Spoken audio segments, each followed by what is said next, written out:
ফিরে দেখা জুলাই অভ্যুত্থান -2024। যেভাবে পতন ঘটে ফ্যাসিস্ট হাসিনার। 31 জুলাই 2025 দুপুর 12:56। সৈয়দ খালিদ হোসেন। 15.5 বছর দুঃশাসনের পর শেখ হাসিনাকে একনায়ক হিসেবে বিদায় নিতে হল অত্যন্ত শোচনীয়ভাবে।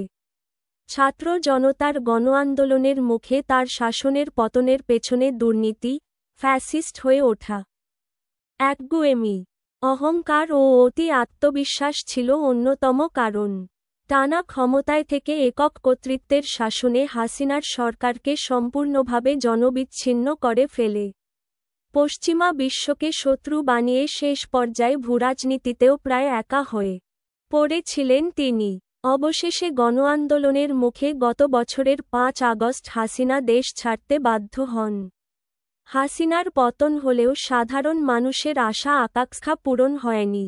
সন্ত্রাস, চাঁদাবাজ নির্মূল হয়নি। সাংবিধানিক প্রতিষ্ঠানগুলোয় প্রয়োজনীয় সংস্কার হয়নি। রাষ্ট্র সংস্কারের চেয়ে কোনো রাজনৈতিক দল দ্রুত নির্বাচন দিয়ে ক্ষমতায় যাওয়াকে জরুরি মনে করাই প্রয়োজনীয় অনেক সংস্কারই বাধাগ্রস্ত হয়। সরকারকে চাপে রাখায় অনেক উদ্যোগই থেমে যায়। শুরুটা যেভাবে কোটা সংস্কার আন্দোলন থেকে শুরু, আর শেষটা হল বাংলাদেশের ইতিহাসের সবচেয়ে ভয়াবহ স্বৈরশাসনের পতনের মাধ্যমে।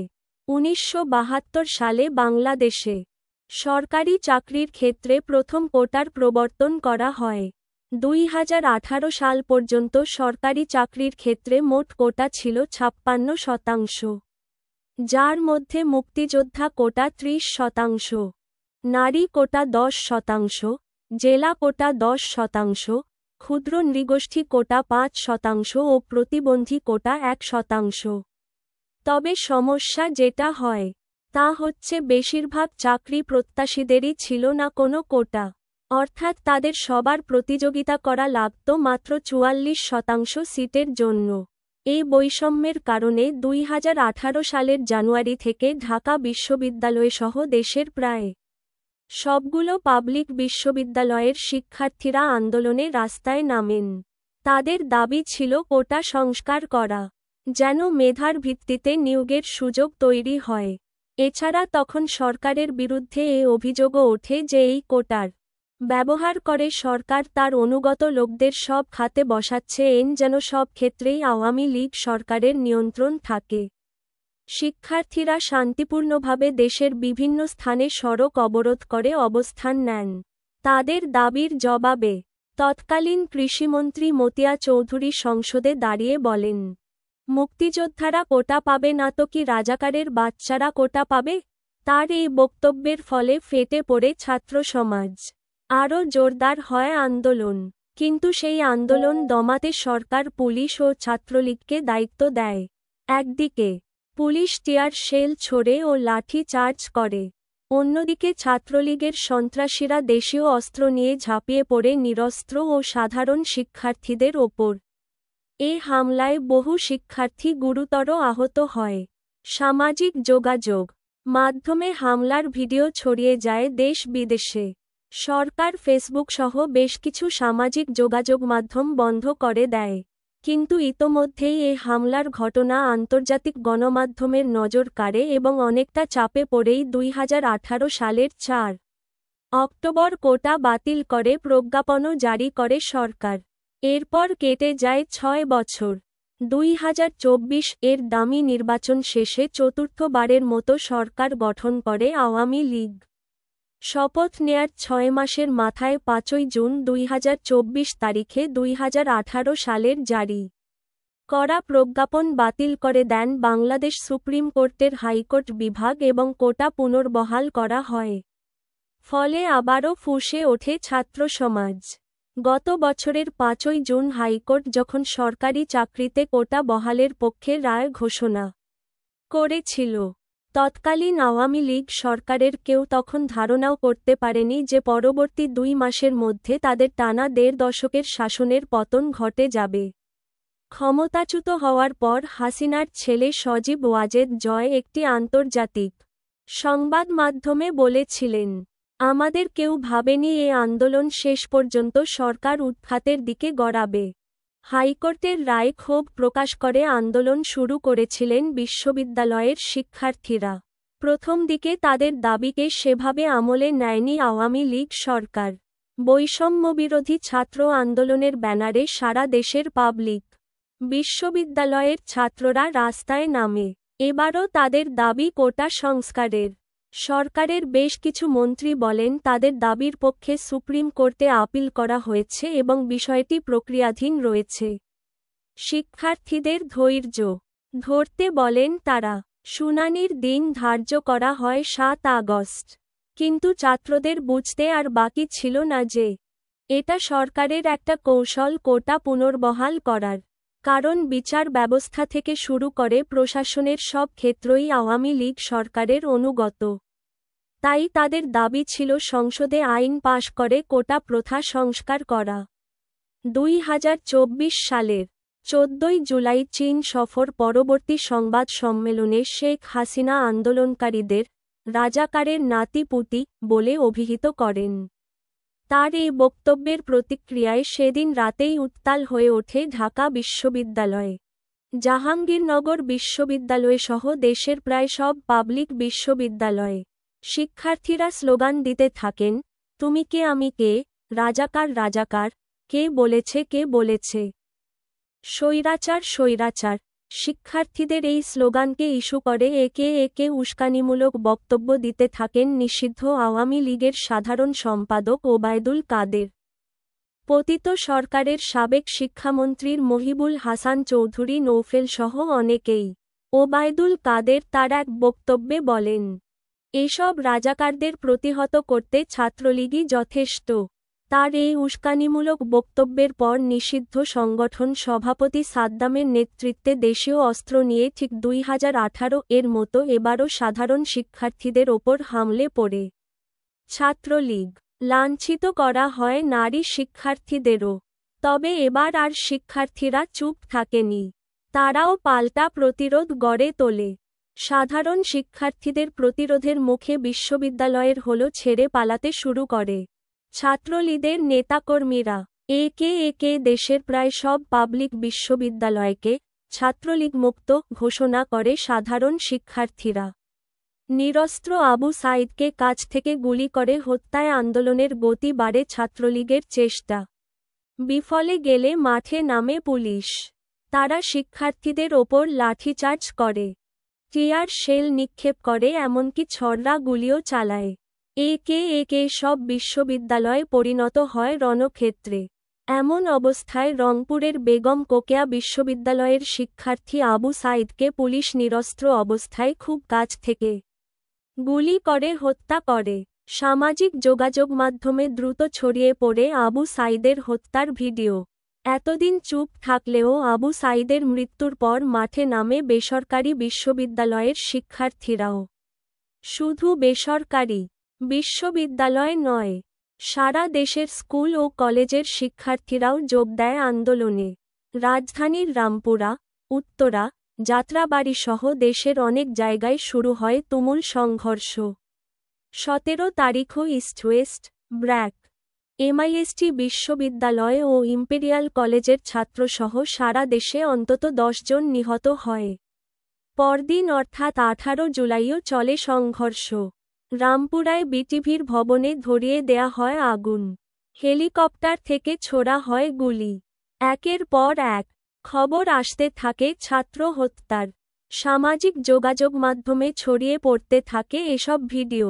অবস্থা ক্রমেই আইনশৃঙ্খলা বাহিনীর নিয়ন্ত্রণের বাইরে চলে যায়। বন্ধ করে দেওয়া হয় ইন্টারনেট। গত বছরের ১৮ জুলাই রাত থেকে বন্ধ করে দেয়া হয় ইন্টারনেট। ফলে পুরো বিশ্ব থেকে বিচ্ছিন্ন হয়ে যায় বাংলাদেশ। জারি করা হয় কারফিউ এবং রাস্তায় সেনাবাহিনী মোতায়েন করা হয়। পতিত সরকারের তথ্য ও যোগাযোগ প্রতিমন্ত্রী জুনায়েদ আহমেদ পলক বলেন, শিক্ষার্থীরা ডেটা সেন্টারে আগুন দিয়েছে তাই বন্ধ রয়েছে ইন্টারনেট। কিন্তু ইন্টারনেট বন্ধের পেছনে ছিল এক ভয়াবহ পরিকল্পনা। সারা দেশে যোগাযোগ বিচ্ছিন্ন করে শুরু হয় ক্র্যাকডাউন। বিভিন্ন বাহিনীতে থাকা সরকারের অনুগত লোকদের নামিয়ে দেয়া হয় রাস্তায়। এবার আর ছড়রা গুলি না, চাইনিজ রাইফেল অ্যাসল্ট রাইফেল ও পিস্তল নিয়ে একে একে গুলি করে মারা হয় নিরস্ত্র ছাত্রদের। শিক্ষার্থীদের বুকে ও মাথায় টার্গেট করে চালানো হতে থাকে গুলি। 19, 20 ও 21 জুলাই চলে এ গণহত্যা। ইন্টারনেট বন্ধ থাকায় প্রকাশ্যে কম আসে গণহত্যা খবর। ইন্টারনেট বন্ধ থাকায় এ গণহত্যার খবর খুব একটা প্রকাশ্যে আসেনি। কিন্তু 23 জুলাই ব্যবসায়ী ও আন্তর্জাতিক গণমাধ্যমের চাপে ইন্টারনেট চালু করতে বাধ্য হয় সরকার। তবে বন্ধ থাকে ফেসবুক, হোয়াটসঅ্যাপ সহ বেশ কিছু সামাজিক যোগাযোগ মাধ্যম। কিন্তু ভিপিএন, কল্যাণে সামাজিক মাধ্যমে একে একে প্রকাশ পেতে থাকে নৃশংস গণহত্যার ভিডিও ও ছবি। শুধু তাই নয়, প্রতি রাতে দেশের বিভিন্ন এলাকায় লাইট বন্ধ করে ব্লক রেইড চালিয়ে আন্দোলনের সাথে জড়িত শিক্ষার্থীদের তুলে নিয়ে যায় পুলিশ। কারোই আর বুঝতে বাকি থাকে না কেন ইন্টারনেট বন্ধ করা হয়েছিল। 6 সমন্বয়ককে জিম্মি করে বাধ্য করা হয় আন্দোলন প্রত্যাহারের ঘোষণা দিতে তৎকালীন ডিবি প্রধান হারুন অর রশিদ। বৈষম্যবিরোধী ছাত্র আন্দোলনের 6 সমন্বয়ককে নিরাপত্তার অজুহাতে ডিবি কার্যালয়ে আটকে রাখে এবং একটি লিখিত বক্তব্য পাঠ করাই যাতে বলা হয় তারা সব আন্দোলন প্রত্যাহার করছেন। কিন্তু শিক্ষার্থীরা বুঝে ফেলে এ বক্তব্য জিম্মি করে আদায় করা। তাই তারা আন্দোলন চালিয়ে যাওয়ার ঘোষণা দেন। শেখ হাসিনার ক্ষমা চাওয়া, স্বরাষ্ট্রমন্ত্রী ও সাধারণ সম্পাদকের পদত্যাগ এবং সকল হত্যাকাণ্ডের বিচারসহ 9 দফা দাবি প্রস্তাব করেন শিক্ষার্থীরা।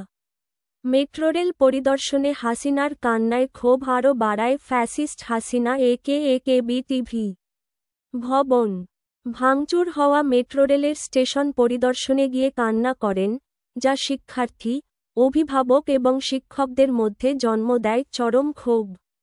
তারা বলেন, এতগুলো মৃত্যুর চেয়ে মেট্রোরেল আর বিটিভির মূল্য বেশি। একে একে রাস্তায় নেমে আসেন মাদ্রাসার শিক্ষার্থীরা, অভিভাবক, শিক্ষক, অভিনয় শিল্পী, ব্যান্ড তারকাসহ সর্বস্তরের মানুষ। এমনকি আন্দোলনরত শিক্ষার্থীদের পাশে দাঁড়ান রাজধানীর রিকশা চালকরাও। সরকার চাপে পড়ে আশ্বাস দেয় যে সকল হত্যাকাণ্ডের বিচার করা হবে এবং আটক 6 সমন্বয়কদের ছেড়ে দিতেও বাধ্য হয়। নিহত শিক্ষার্থীদের স্মরণে 31 জুলাই সরকারিভাবে শোক ঘোষণা করা হয়। সারা দেশের ছাত্রসমাজ ও সাধারণ জনগণ সেই শোক প্রত্যাখ্যান করে এবং কালোর বদলে লাল রং ধারণ করেন। 31 জুলাই সম্পূর্ণ ফেসবুক ছেয়ে যায় লাল রঙের প্রোফাইল পিকচারে। কেন্দ্রীয় শহীদ মিনারে গণজোয়ার। 2 আগস্ট বিকেলে প্রায় 2 লাখ লোক জড়ো হন কেন্দ্রীয় শহীদ মিনার প্রাঙ্গণে। সকল শ্রেণী পেশার মানুষের মধ্যে বয়ে যায় এক গণজোয়ার। অনেকেই একে বলেন দেশের ইতিহাসের সবচেয়ে বড় গণ অভ্যুত্থান। সেদিনই 6 সমন্বয়ক এক দফা দাবি তুলে ধরেন শেখ হাসিনার পদত্যাগ এবং 4 আগস্ট থেকে ডাক দেন অসহযোগ আন্দোলনের। শেখ হাসিনা শিক্ষার্থীদের আলোচনায় বসার আমন্ত্রণ জানান। তিনি বলেন, গণভবনের দরজা খোলা আছে। তবে পরদিনই অর্থাৎ 3 আগস্ট উত্তরা, কুমিল্লা, মুন্সিগঞ্জ সহ দেশের বেশ কিছু জায়গায় পুলিশ ও ছাত্রলীগ হামলা চালায়। সেদিনও নিহত হয় বেশ কয়েকজন।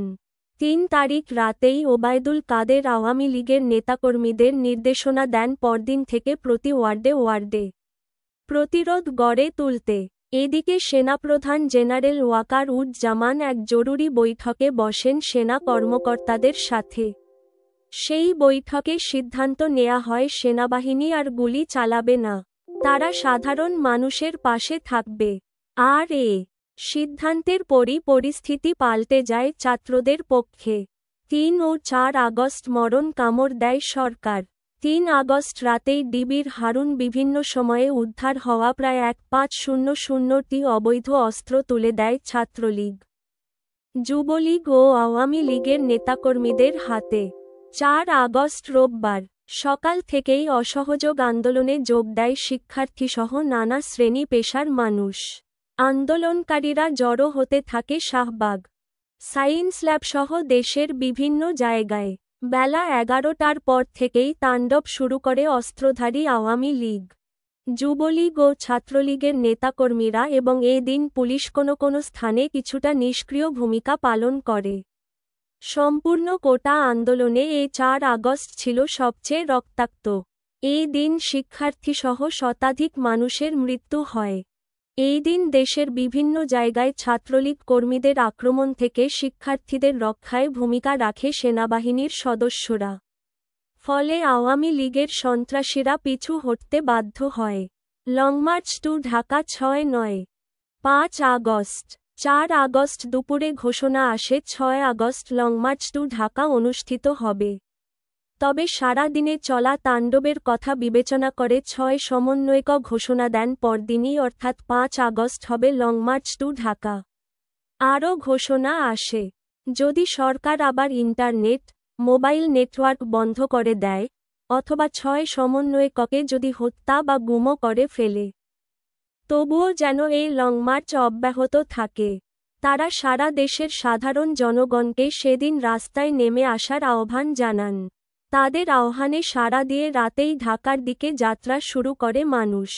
যে যেভাবে পেরেছে, কেউ ট্রাকে, কেউ সিএনজিতে, তবে অধিকাংশই পায়ে হেঁটে আসতে থাকেন ঢাকার দিকে। এদিকে 5 আগস্ট সকাল থেকেই থমথমে ছিল রাজধানী ঢাকার পরিবেশ। সকাল 10:30টায় শিক্ষার্থীরা শহীদ মিনারে জড়ো হওয়া শুরু করলে আবারও অ্যাকশনে নামে পুলিশ। ছোড়া হয় টিয়ার শেল, গুলি ও সাউন্ড গ্রেনেড। তবে 11টার পর থেকেই শাহবাগে নামতে শুরু করে সাধারণ মানুষের ঢল। বঙ্গভবন ও গণভবনে বাড়িয়ে দেয়া হয় নিরাপত্তা। পতনের দিনও আন্দোলন দমানো কঠোর নির্দেশনা ছিল হাসিনার। 5 আগস্ট 10টায় শেখ হাসিনা 3 বাহিনীর প্রধান ও পুলিশের আইজিপিকে ডেকে আরও বেশি কঠোর হওয়ার নির্দেশনা দেন। যেকোনো মূল্যেই তিনি ক্ষমতা ধরে রাখতে চেয়েছিলেন।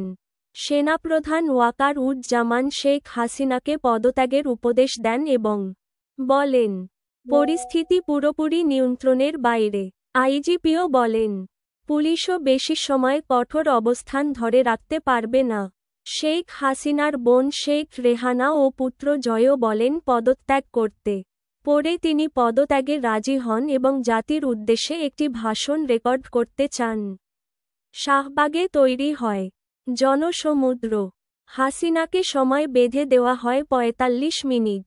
5 আগস্ট বেলা 11টার পর থেকে রাজধানীর যাত্রাবাড়ি, শনিরাখড়া, উত্তরা, সাভার দিয়ে কয়েক লাখ লোক ঢাকায় প্রবেশ করে। শাহবাগে তৈরি হয় এক জনসমুদ্র এবং সেই জনসমুদ্র যাত্রা শুরু করে গণভবনের দিকে। পরিস্থিতি ও দূরত্ব বিবেচনা করে সেনাপ্রধান শেখ হাসিনাকে 45 মিনিটের সময় বেঁধে দেন। তার ভাষণ রেকর্ডের প্রক্রিয়াও বাতিল করা হয়। কয়েকটি লাগেজ নিয়ে গণভবন থেকে বিমানবাহিনীর একটি হেলিকপ্টারে শেখ হাসিনা চলে আসেন তেজগাঁও পুরান বিমানবন্দরে। সেখান থেকে তিনি বঙ্গভবনে এসে রাষ্ট্রপতির কাছে পদত্যাগপত্র জমা দিয়ে আবার চলে যান বিমানবন্দরে। বিমানবাহিনীর একটি পরিবহন বিমানে পালিয়ে যান শেখ হাসিনা ও শেখ রেহানা। বাঁধভাঙা উল্লাসে ফেটে পড়ে ছাত্র জনতা। 2024 সালের 5 আগস্ট দুপুর 2টায় সেনাপ্রধানের জাতির উদ্দেশ্যে ভাষণ দেয়ার কথা ছিল, কিন্তু সে ভাষণের সময় পিছিয়ে দেয়া হয়। তবে 2টার কিছু পর থেকেই খবর প্রকাশিত হয়ে যায় যে শেখ হাসিনা পদত্যাগ করে দেশ ছেড়েছেন। বাঁধভাঙা উল্লাসে ফেটে পড়ে শিক্ষার্থীসহ সকল শ্রেণী পেশার মানুষ। ঢাকার প্রতিটি রাস্তায় নামে আনন্দ মিছিল। লোকে লোকারণ্য হয়ে যায় সারা দেশের সব রাজপথ। জনগণ সব বাধা উপড়ে পৌঁছে যায় গণভবনে। যদিও ততক্ষণে দেশ ছেড়ে পালিয়েছেন শেখ হাসিনা। উচ্ছ্বাসে আনন্দে গণভবন থেকে শেখ হাসিনার ব্যবহার করা জিনিসপত্র নিয়ে যেতে থাকে জনতা।